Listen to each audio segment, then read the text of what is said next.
Alright folks, welcome to part 11 of Let's Play Blackthorne.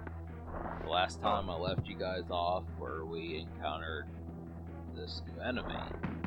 And these are the stone beasts, the golems, and they're going to be in every subsequent stage from here on out. So they're not so much annoying, minus the idea of them rolling around and respawning and becoming humanoid again near you, because they like to explode, and in a future episode I actually die from one of their explosions. It kind of pissed me off. I was just kind of more appalled at like the cheapness of the game, because that was what typically happened. But yeah, so you're gonna be seeing those. They're actually probably in the middle. I mean, the enemies in the game, they're all gonna piss you off, but I suppose the golems will probably piss you off the least. I'll probably say that, so. But this is, I watched another technique from someone else, and I learned that there's actually an easier way of dealing with some of these orcs, because I especially don't like fighting two of them at once. Just because it's very hard, just because you don't get a lot of windows to actually shoot them. So, but that's the conduct of this game. I also watched a fight with Sarlacc, so I know what I'm getting into, because I don't want to do like, you know, previous iterations of my Let's Plays and just get to like a point where I only what am I trying to say?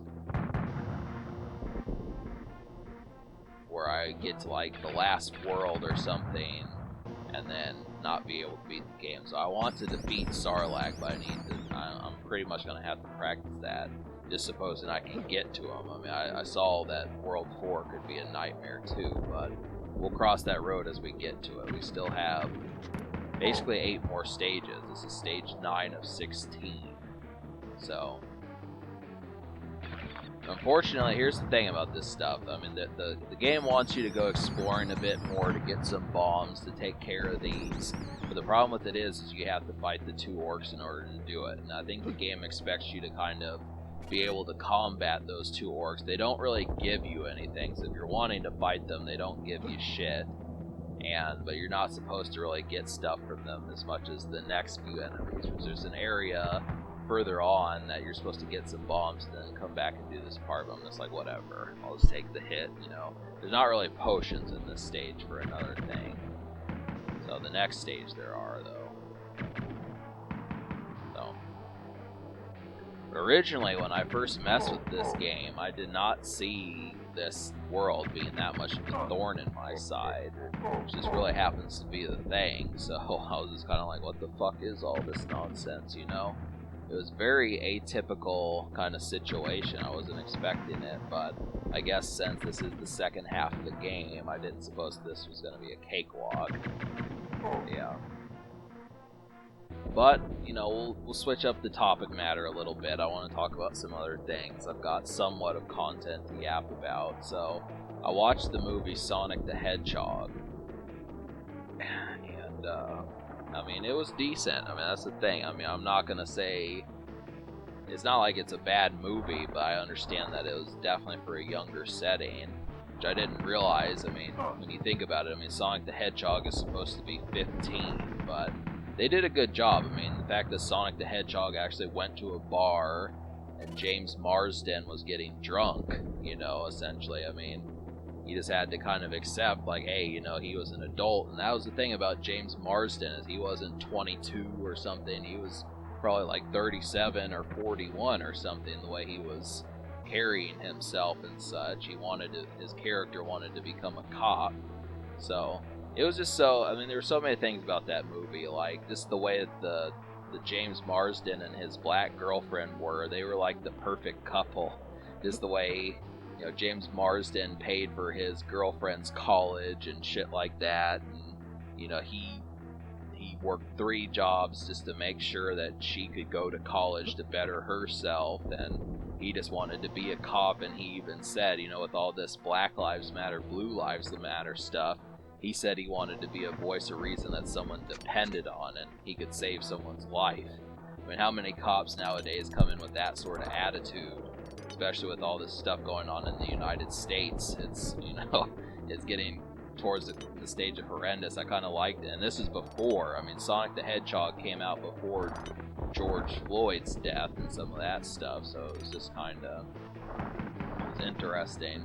Kind of hit home a bit for that sort of perspective, but and Sonic's, you know, Sonic the Hedgehog's script was on point. I mean, he was funny. He did like this weird shimmy dance, which I forget what it's called. Cobalt would know what it's called, but I don't.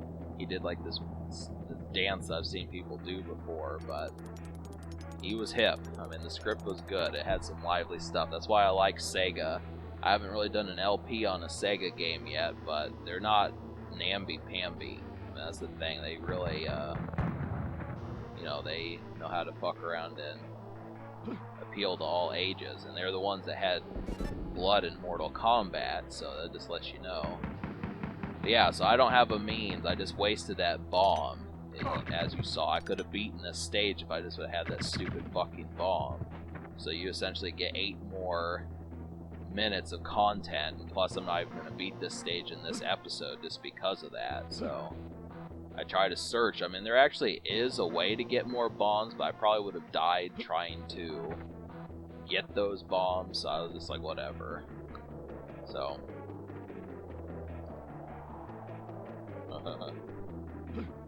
yeah, that was stupid. Don't waste bombs, folks. I mean, this is what you have to pay attention to.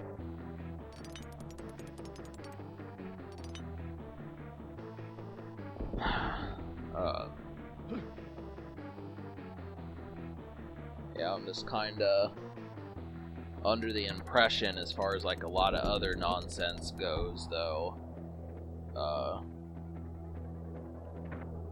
Just trying to think of some other shit. I mean,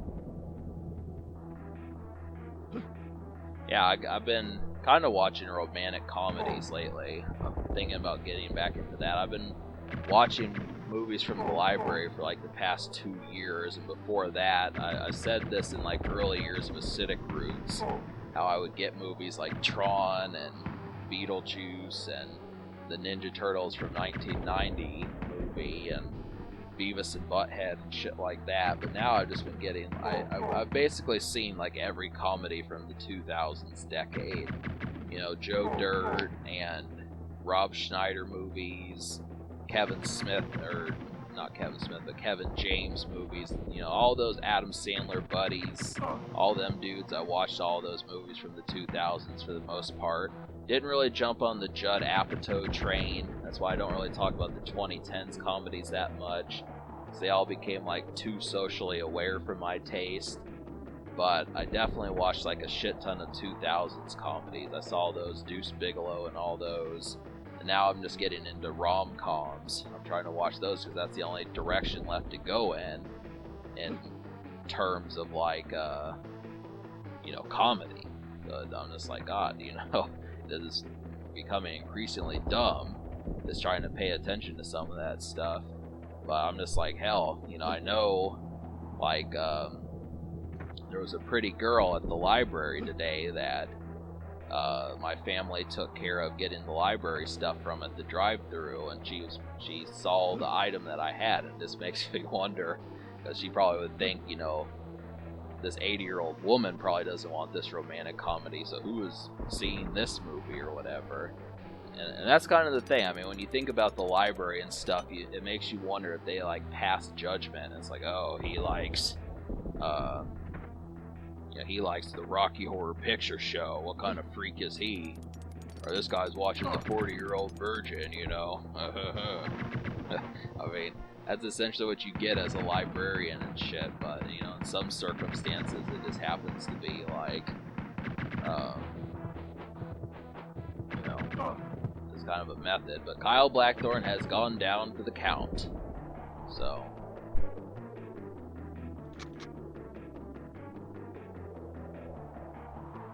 my cat really wants some attention right now, but I still have 5 more minutes left of this recording.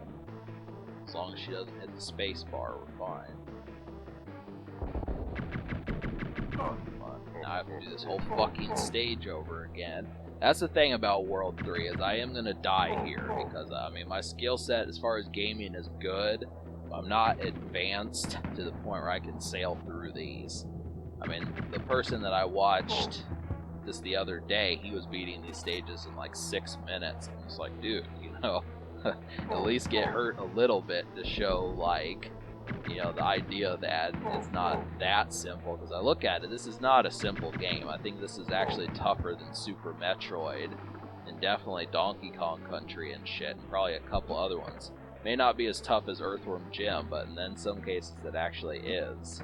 This is the thing. I mean, Blizzard Entertainment, they did no other games for the Super Nintendo, but this game is a bastard. So, there's no checkpoints. There should have been checkpoints, you know. Yeah, I guess they just figured passwords were enough. So.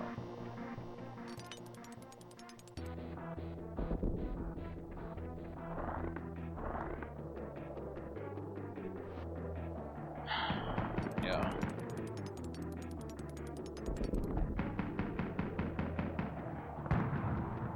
This is business as usual as of recent. I'm just trying to kind of think of some extra things as far as what to do and crap.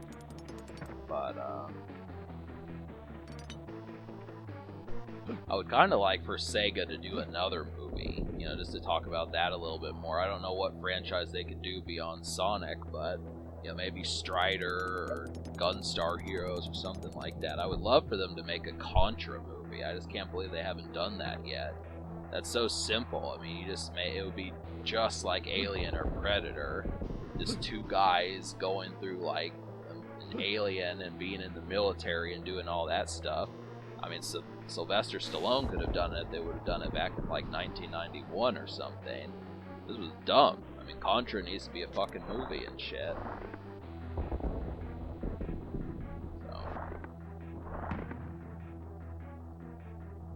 Yeah, I just kind of get on movie kicks every now and then.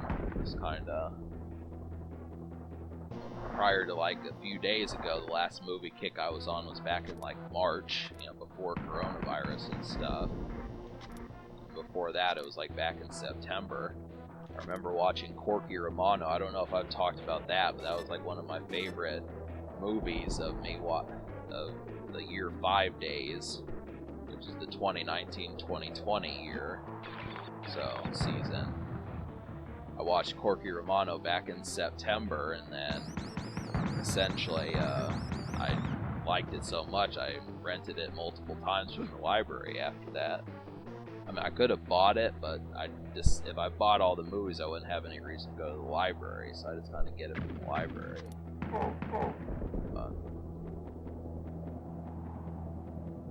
well, we only have like a minute and a half left, so...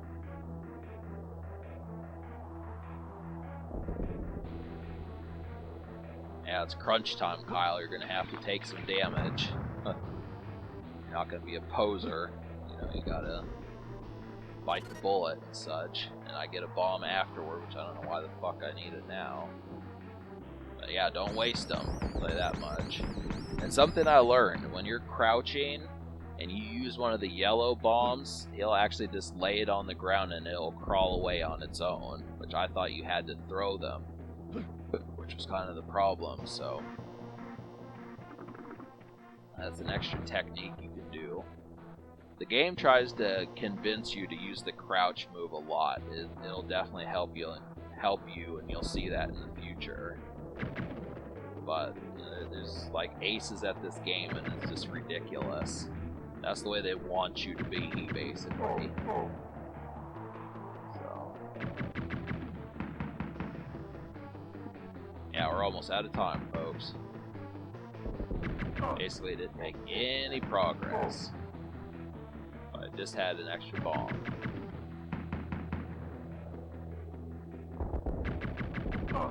This guy keeps making short work of me. You actually don't have to kill him, as a matter of fact, but these red bombs here can actually take out those spiders if you absolutely hate them, but I don't know if they'll need the bomb later, so... Alright folks, subscribe for more fun. Thank you for watching and have a wonderful night.